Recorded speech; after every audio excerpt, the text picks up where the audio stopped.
few people in here. What's going on, everybody? Welcome live. I got some people on Zoom. We're streaming live to the Support Black Businesses group on Facebook. If you're not a member, join. I'm Chris Giles, founder, lead marketing strategist over here. Today is super special. I'm super excited. Have a good friend of mine, Rialand Jones, on the show. He's going to help me out a little bit. Go ahead and tell him a little bit about yourself. What up, everybody? I'm excited to be on the call. Hit a thumbs up or put a thumbs up in the comment if you're ready to make some more money in your business. I'm super hyped to be on this. Just a little bit about me. I used to be the 9-to-5, so I started a couple different businesses that I hustled on the side from my regular job and grew both of those to the mid 5-figure range. Then I left the 9-to-5 life and was like a full-time entrepreneur. So I started a gourmet popcorn store in Richmond, Virginia. Pretty much bootstrapped that and super hustled to get it open and grown that to a 6-figure business. So there, I'm a Amazon best-selling author as well. So that's a little bit of background about me. I'm a serial entrepreneur. So I've been doing this for, I would say, 15 years. A lot of wins, a lot more losses. So a lot of experience between all the businesses that I had. A lot of lost money and recovered money. So a lot of that I'm here to just like dump as much as I can into anybody that has questions so we can help each other grow. Because I'm sure we all been in this position. If you haven't been in this position where you like lost and came back from it, I got so much I could tell you how to dig out that hole and kind of how to not make those type of mistakes. So that's a little bit about me. Word. Well, first of all, I appreciate you being on here, taking the time out.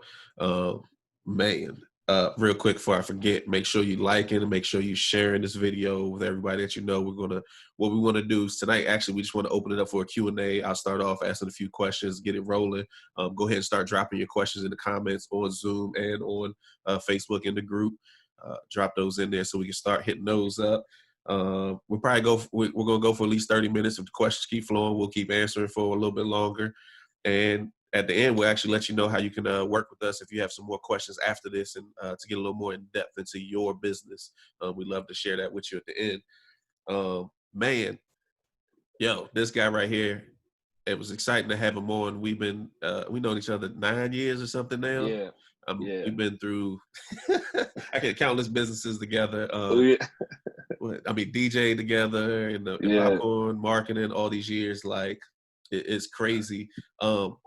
What I want to, I guess first just start it off because I like asking everybody in the group about why they got into what they're doing and like what's a little bit about why you're in the gourmet popcorn business now. Like what got you into that? I jumped into the gourmet popcorn business just because, and this is like my first legit. This is a brick and mortar. We have a brick and mortar. We have online. This is a product. Most of my other businesses were service based. So this is my first like serious retail venture. I had one before this, but this one was a little more serious than the other one. But it's just a business model. I said, just looking at it, say you want to start a business, what has good margins? What do I feel like I can accomplish, to do what I need to do? How's it going to support my family? And I feel like that's why a lot of us get into business. So that's why I picked the popcorn business, really just margins. And then I feel like you can scale it a little, not easier, but I just feel like it's one of those businesses you can scale a little faster than some of the other ones. Especially if you don't have a lot of money for like ads and all that stuff, which we did not have when we first started. We had negative money for ads. Yeah, that's definitely how it usually starts out. Yeah. A lot of the people in the group, I want to ask you, especially on the e-commerce side, because it seems like about 80% of people in this group have some sort of e-commerce business selling online. What would be your tip, you think, for somebody starting out, like you said, zero ad money? Like, where would you tell them to go first as far as marketing their e-com business?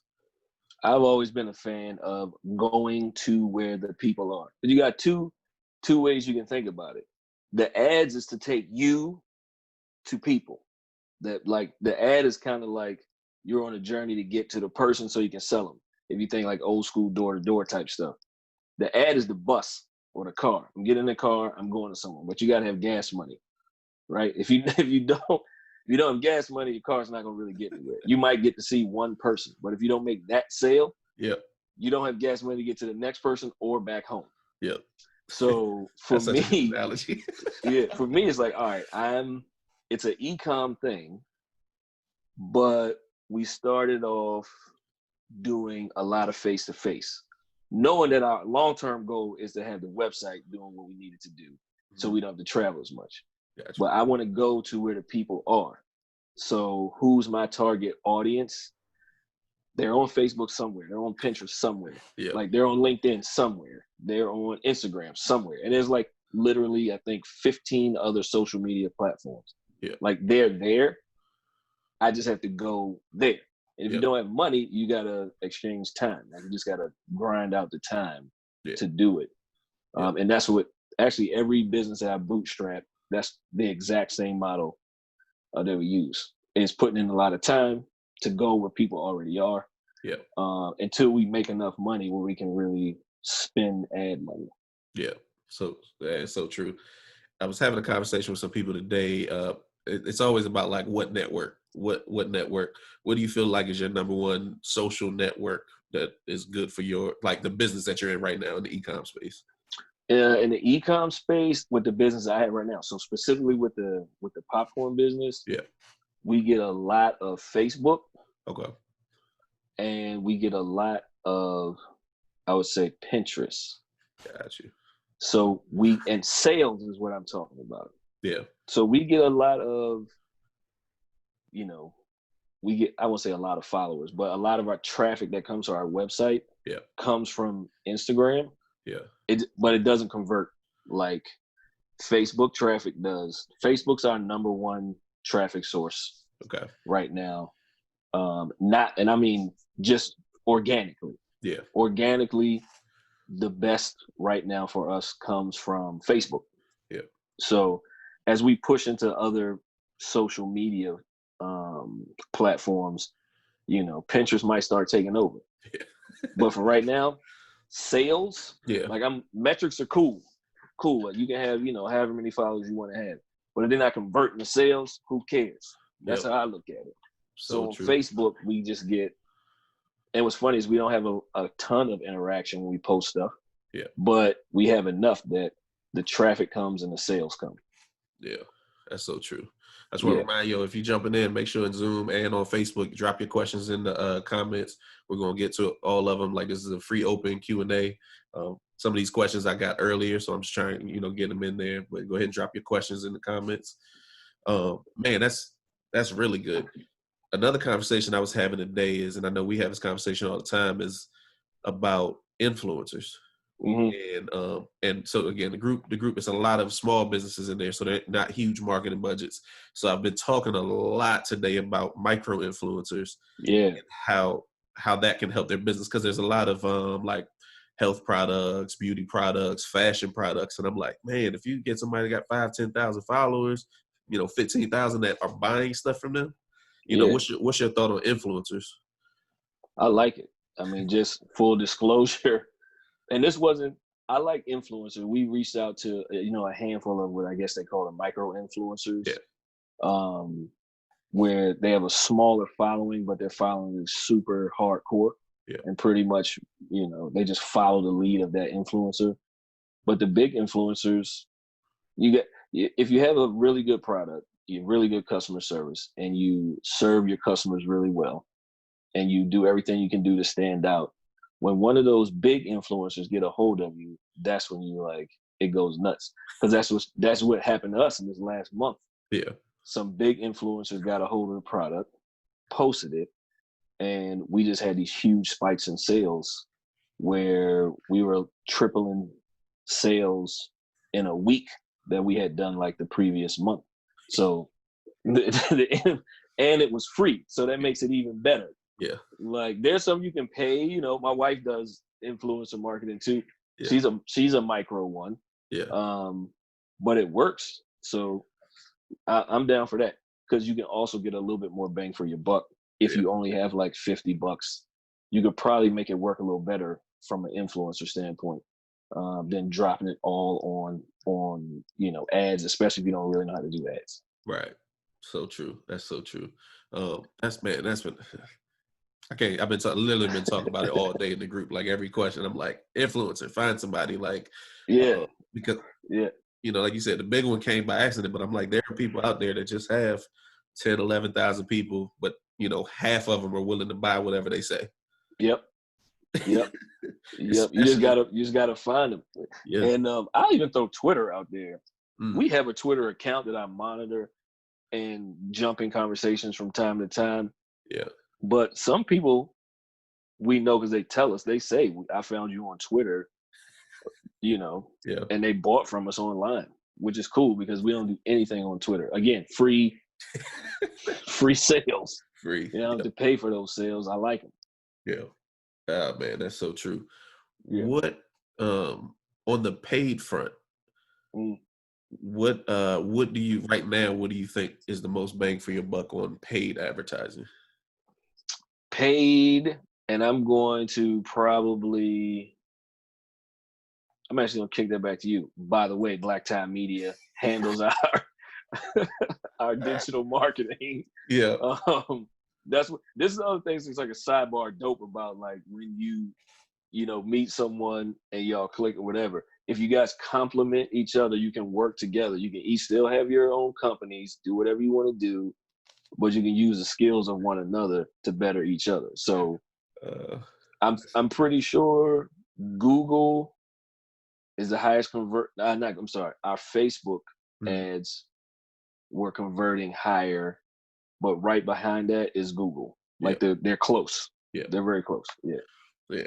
I mean, yeah, so since you try kicking back, yeah, definitely if you're looking at ads, and again, you don't want to jump in, do the free stuff or the low cost stuff up front. Like, don't jump in, with $20 trying to do ads. Like, you're going to get upset. You're going to spend $20, $50, $100, especially if you're not sure what you're doing. Like, do the free stuff, the stuff that just takes time, and rock that. When you get to pay ads, this is a generalization. Again, different businesses are different.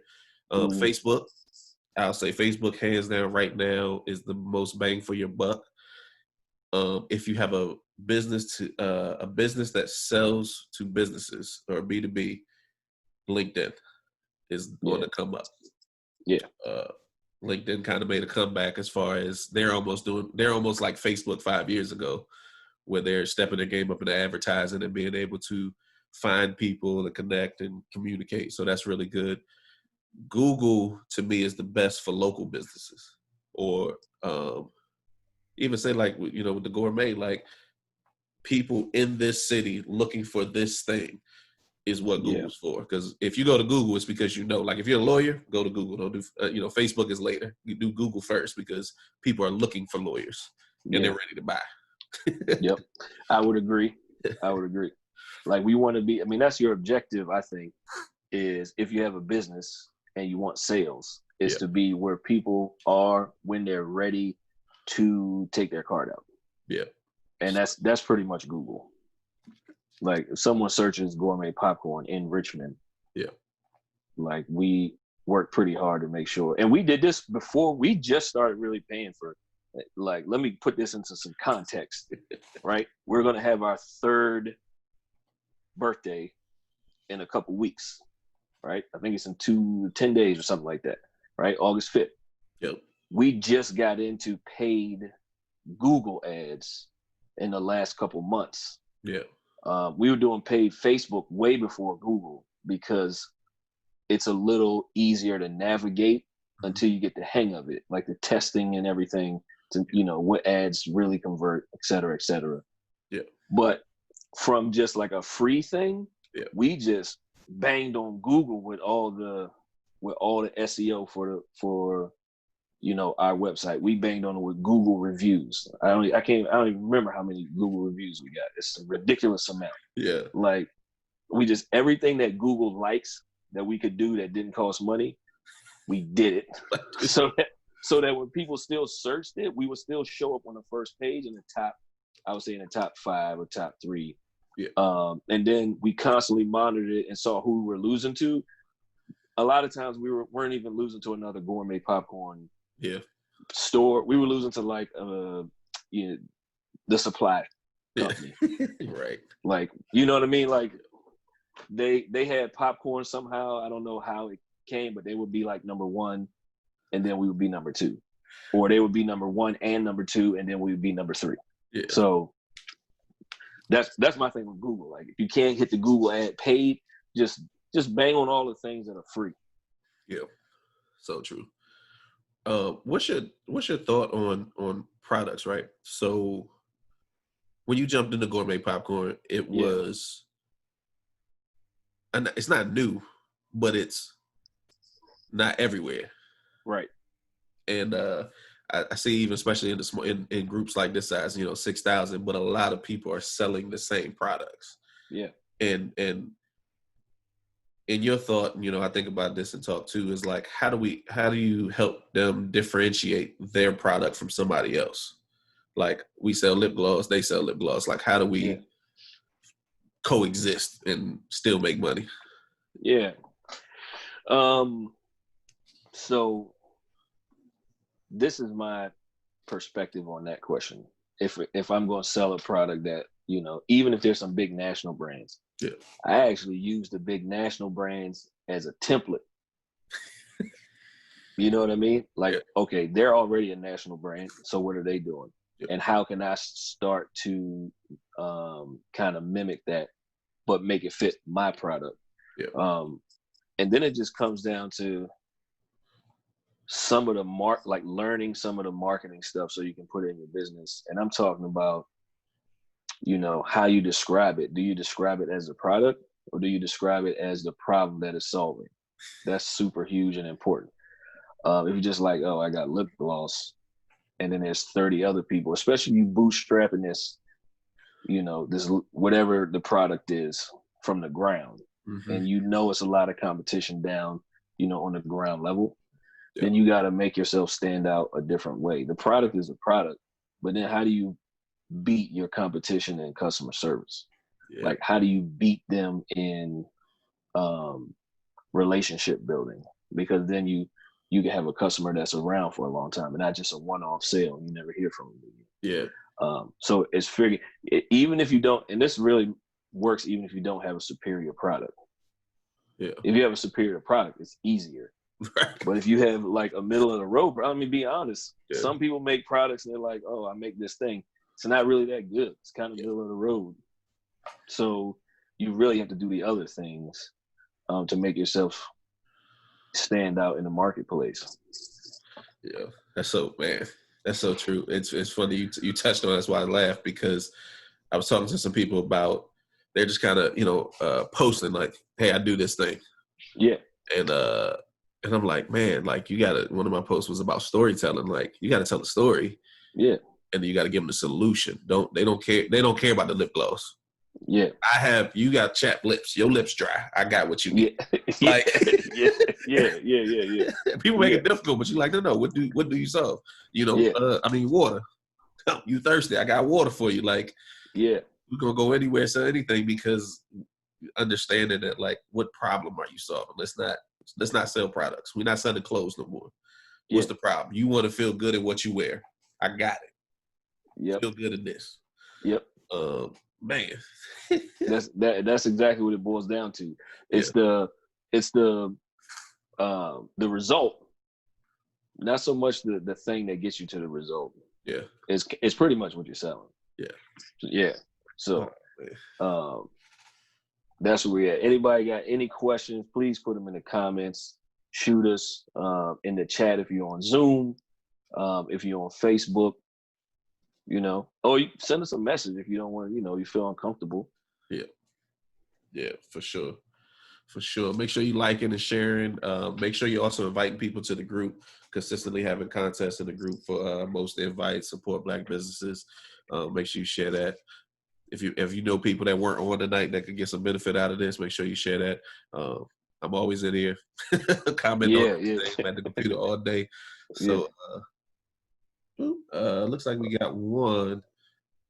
How to market outside of social media. Brianna Harris. Yeah. Brianna, can you real quick to be a little bit more specific? Do you have a brick and mortar, or you have a website? Let's dive into this. I'm getting excited. Like this is my you and I already know. I would talk about this all day. We nerd out on the marketing. yeah. All day.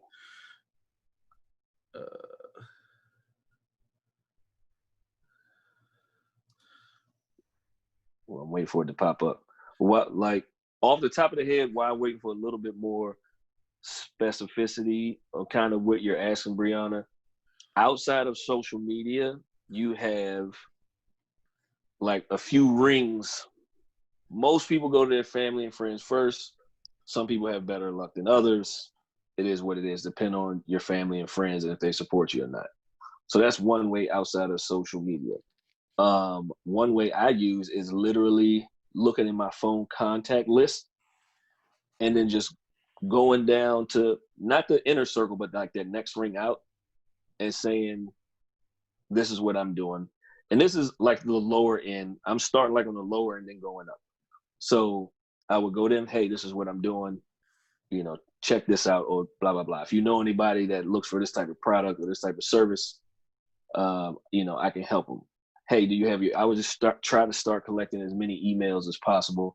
I don't care what you heard, email is still big. So even in your family's email, and you go to the next ring through your phone, you have all these phone numbers, but you don't have emails. Just say, hey, I'm doing this thing. I'm gonna send you some information. What's your email? And then get your email.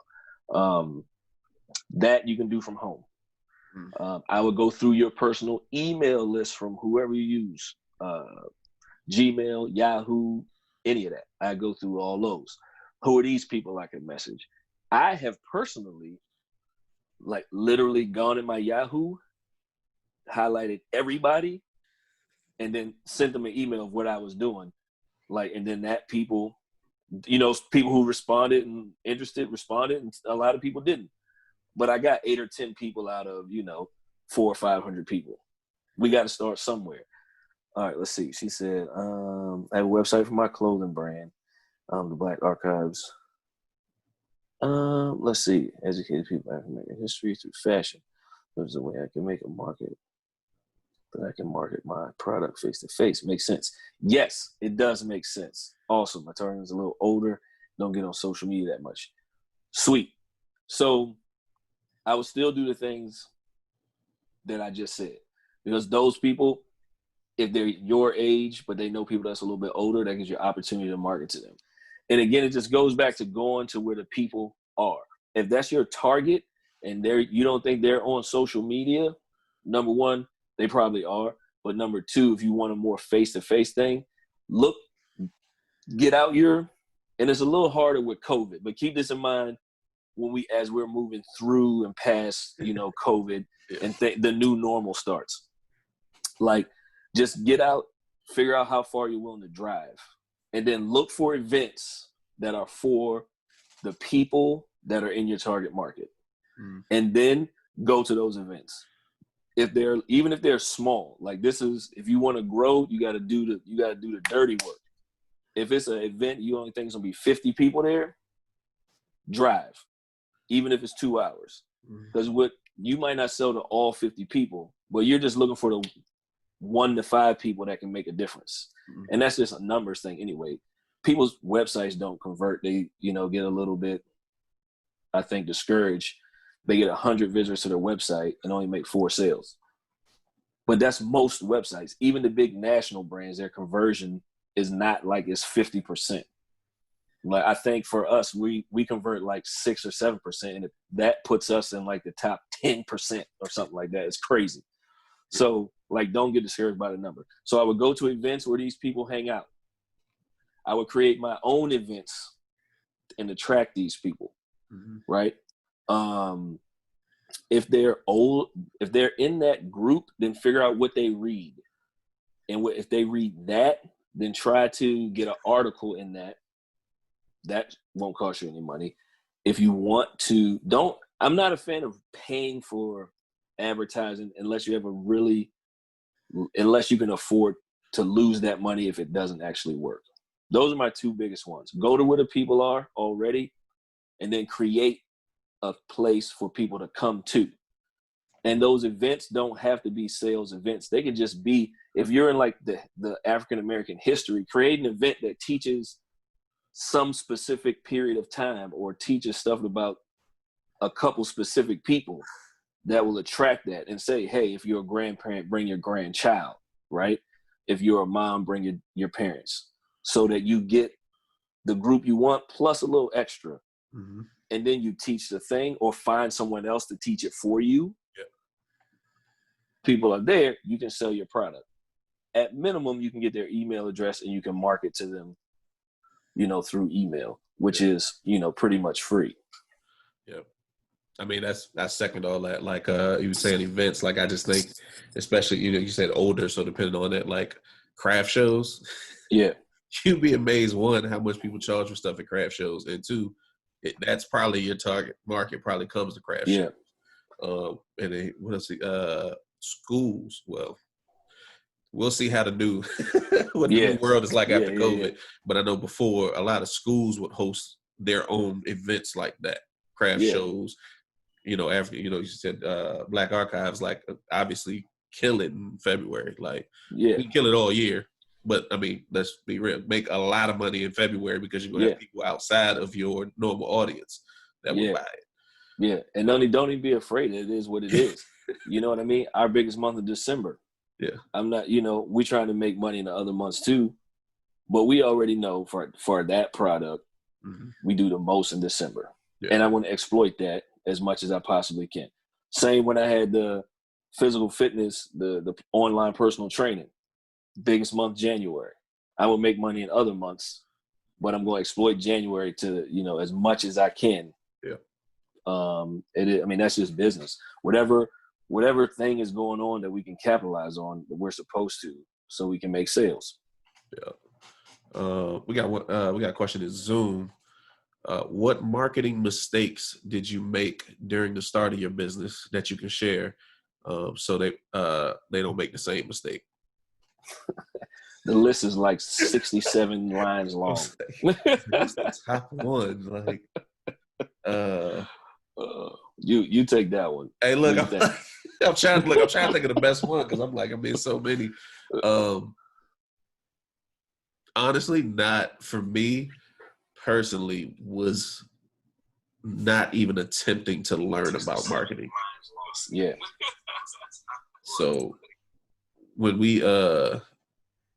I first I ran an entertainment business before. I actually still been running it up through till COVID. COVID kind of slammed that business because we ain't no live events. But a huge part of that was like I didn't actually talk to anybody. I just kind of was just doing things and hoping it works, throwing it against the wall. So the biggest mistake is not asking questions. Now we got Facebook, we got groups like this, business groups, mentor programs. Like, get into those and ask the questions so you don't make those mistakes. That was my biggest mistake in marketing. My second was not reading about it, not actually researching myself how to do better. Yeah, I was just doing fly. I came up DJing hip hop parties, neighborhood parties. So I'm just like, oh, you just throw it on a piece of paper, you throw the piece of paper out, right? People come. And it worked, but I don't even know if it was because of the piece of paper or I lived in a small town. Like, yeah. So I would take more time to educate myself about those things. Like, that's why we are where we are now, is because we took all those mistakes and we're like, man, I could have asked somebody instead of taking it under the chin. Yeah. And also just being broke and being forced to just have to learn it all because you got to do it yourself because you don't have the money to pay whoever has that service, which that was a lot of us, at one point. I would think my biggest mistake was spending money on advertising before I knew how to make a proper ad and how to measure the success of the ad. So it's a waste of money. That's the biggest one. Yeah. Right? That's the biggest. Under that is having the right message to the wrong audience. Yeah. Under that is having the wrong message to the right audience. Mm-hmm. Under that is like this list go on. Yeah. Under that is, after I was putting the money together, like, okay, I have, $100. Yeah. Not being educated enough to choose the right thing to spend that money on. Like, I wasn't getting the best bang for my buck at all. At all, yeah. That's funny. As you said that, More Bree typed in the comments was like spending money on ads before I knew it. And you literally said it right now. Yeah. I was like rolling. I was like, oh, I guess that's all of us, huh? Yeah. Yeah. I mean, that's I not plugging myself at all, but I say pay a professional to do it. Yeah. I used to say that, like, because Chris and I both were DJs, even though we didn't know it at the same time, but we didn't know till later that we were like doing stuff at the same time. Yeah. And that was my biggest thing. Like, and my biggest thing was weddings. Yeah. But if you couldn't afford like what I was charging, that's cool. But just don't let your cousin, play it on the iPad. Just find somebody else who's good and in your price range. Man. Like, that's where it is. Whew. I used to be down a whole bunch of memory lanes. Like, man. Yeah. Hey, maybe I'm glad COVID did give me a break. Like, yeah.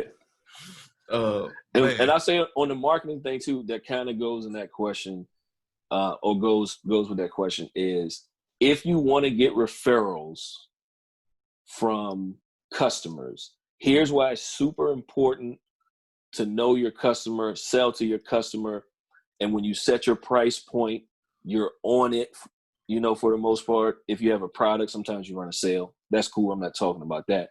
If you have a service, and you want to have a special, that's also cool. But I mean, if people are trying to negotiate with you, if you want to have good referrals, you have to stick to your guns, but you also have to make sure you're selling to the right audience, because you want quality referrals. And if you're selling to not your really ideal audience, your referrals not good. I don't want to say crappy, but you're not going to get the referrals you really want, which makes the sales process a lot easier. So especially if you have a service-based business, that matters for products, right? You want people to share your products, but for service, especially, like, I've had service businesses way longer than I've had product-based business. And every single time it's just referrals. And I want quality referrals. And you won't get it if you're always like bending your rules and going back and forth on like your price points and all this. It's way better to leave your price where it is and give more value than it is to come down on price or, negotiate with people for no reason. Yeah. There's always going to be people who try to negotiate. Those are not your ideal clients or ideal customers. If somebody calls me, they say, hey, I see this popcorn and what can you do? I say, oh, what I can do is charge you what we charge. That's the price. I don't know what to tell you. Like, that's just how it goes. Yeah. That's so good. Man, I was thinking of this. What's in your business, in any business, or like what comes to your head first? What's the first thing that you start to outsource when you're able to, like when you get enough money to give it to somebody else and go, I don't want to deal with it. Like personally, what's your first outsourcing? Social media. That's super funny. So for sure, I don't want to do it at all. What about you? You do social media, so man, honestly, I probably say admin stuff, man. Yeah. Because it's not that I'm not good at it. It takes so much time. Yeah. I'm like, man, I'd rather just sit and be writing copy all day, doing website, like doing all the technical stuff, and have somebody else, maybe even sales for real. Like, I'm good at it, but I'd rather do what I do. Yeah. Yeah. I mean, that makes two of us. Gotta sell. Like, you gotta sell to get in business. So yeah, man, that's good. Yeah. That's good. I want to do whatever frees me to do what the business needs most, which is usually sales, like making money. We're all in that boat. everybody on this live, anybody who put, a question or comment, anybody that watches a replay, if you're in business, you need to be selling. We are in business to make money, and you can't make money if you're not selling anything. So whatever, I want to outsource whatever frees my time up to do more selling. And that picture changes depending on what phase of the business you're in. So like at the beginning, if I had to go to where the people were. There was these events, even if it didn't on the outside look like it were events where people would buy gourmet popcorn. You don't know till you go. So I'm going to sell. So I need to have that time to do that.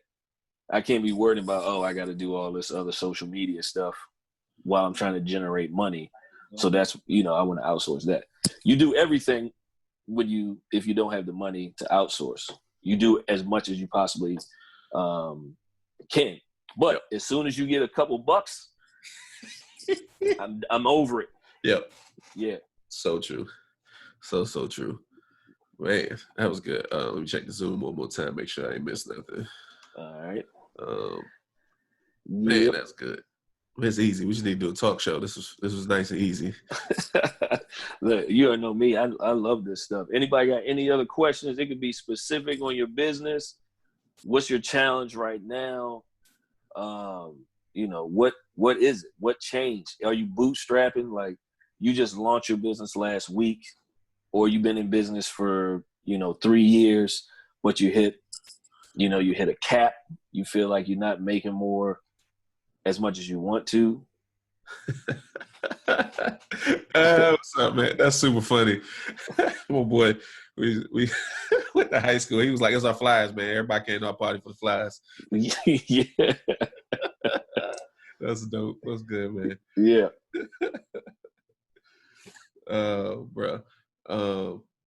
Man, yo, this has been amazing. I appreciate you coming on here, sharing your knowledge with the people. Like I've been in this group for honestly 2-3 weeks, maybe. And it's been cool. It's been good to connect. I see another question popped up. I'm having trouble gaining a following on social media.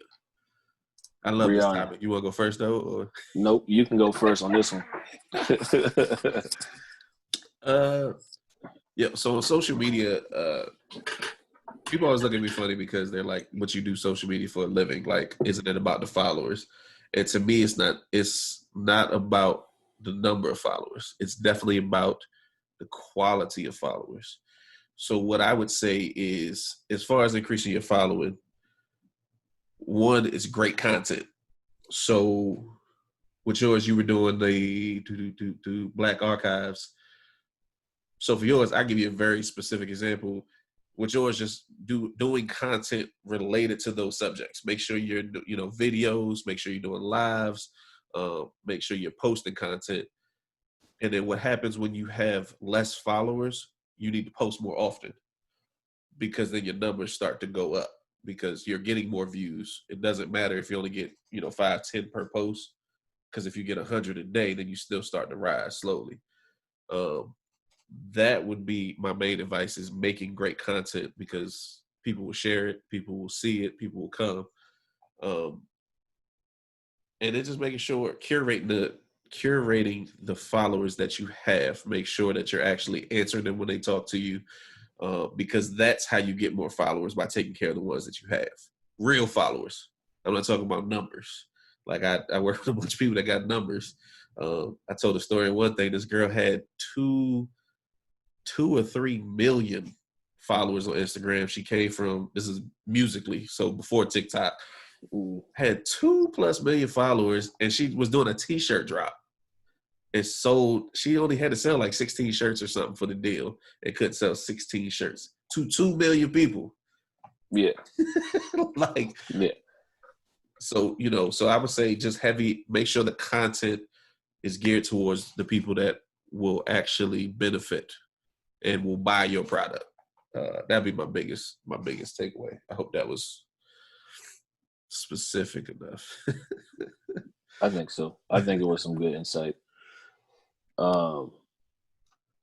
She said I feel like focusing too much on quantity instead of quality. Definitely quality. And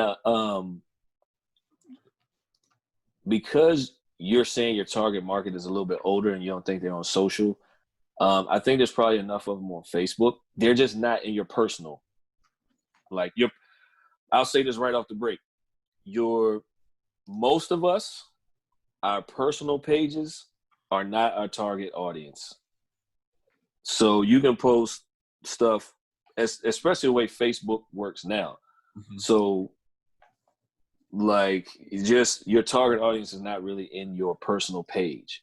It's good to still post there because you're going to catch a few stragglers. But also you're probably going to have to start a Facebook page, like a fan page or business page, and then put your content there. And then again, look for groups that have your target audience in it. Mm-hmm. And they exist. Like Facebook skews a little older. So you're actually probably where you should be if you're on Facebook. But you're probably going to have to create that business page if you haven't. And if you have, just keep putting that content on there and go into groups that have these people. That's your target audience and try to get them back to your page. Yeah. If you're going the social media route. That's my advice on as far as social media and making it quality instead of quantity. Yeah. And like she just said, actually. So yeah. Yeah. Man, that's so good. Yeah. Like you said, I can nerd out on this all day. Yeah. And again, email is not dead. So for you, Brianna, too, I would focus on really trying to build a nice email list. And again, that's still content. And don't drive yourself crazy with content. You can use the same content on every platform. Like you can repurpose and recycle content. Mm-hmm. Don't be afraid. National magazines do it. Yeah. If you have a magazine subscription, just think about what the covers look like through the whole 12 months of the year. And you get one every month. Like they'll start repeating themselves. After 5 or 6 months, the face will change. They might, it might be 7 ways to, make your feet look sexy, as opposed to, the headline might say, make your feet look good for your man, and whatever. You know what I mean? Like, it's the same thing. It's just recycled. Newspapers do it, magazines do it. So don't be afraid to do it. Because people won't remember anyway 3 months later. So just, if you have a bunch of content, put it out, go 90 days, and just come on back around. Because you're getting new people anyway who didn't see it the first time you posted it. So you post it again. And then the people who did see it forgot about it, and it's a nice refresher. Trust me, no one is going to be like, oh, they post the same thing. I saw that 2 months ago. I'm going to unfollow. No, just do that.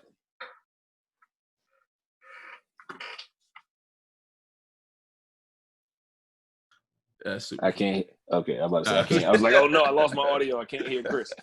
I get broke. Man, that was good. Again, make sure you like it. Make sure you share this video. Anybody that you think will benefit from it. I'm in the group all the time. Like, I'm commenting every day. Hit me up. This was amazing. Do you have any closing thoughts before I close out, or? Closing thoughts. Sell. That's whatever problem you have in business, sales usually cures it. So if you're trying to figure out what to do next, it's probably sell something every day to somebody. Like, I know that's what we do. That's our goal. Who can I sell to today? Who showed interest yesterday, I can sell to today. And then sell to them. Those are my closing thoughts. That's super funny. That's literally, I'm like, sales cure all. ABC always be closing. Like, it's all about sales. Yeah. If you're horrible at everything else in your business, sell. Yeah. Like, I make a ton of money, but I'm horrible at social media. Well,